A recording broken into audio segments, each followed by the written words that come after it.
ആ നേരെ കാണുന്ന ജോക്കി മെഷീനെ നിങ്ങൾ നല്ലോണം നോക്കി വെച്ചോളി. അതിനെക്കുറിച്ച് ലേശം എനിക്ക് വർണ്ണിക്കാനുണ്ട്.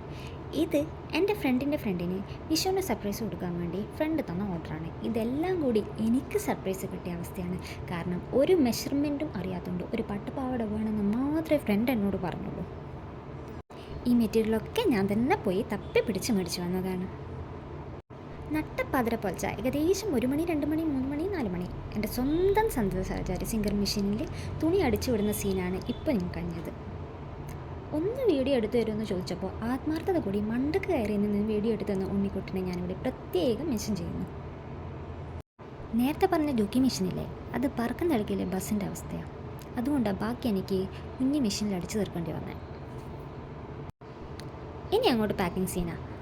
ആ ബാക്ക് കാണുന്ന മണി പ്ലാന്റ് മൊത്തം മണി വരാൻ വേണ്ടി മമ്മി പടർത്തി വിട്ടതാ. മണി വന്നില്ലെങ്കിലും പണി നല്ലോണം കിട്ടുന്നുണ്ട്. അതിപ്പോൾ 8-ൻ്റെ ആണോ 16-ൻ്റെ ആണോ സംശയം മാത്രമേ ഉള്ളൂ. പിന്നെ പാക്കേജിൽ ഞാനൊരു സ്ക്രഞ്ച് കൂടി വെച്ചിട്ടുണ്ട് എൻ്റെ ഒരു സന്തോഷത്തിന്.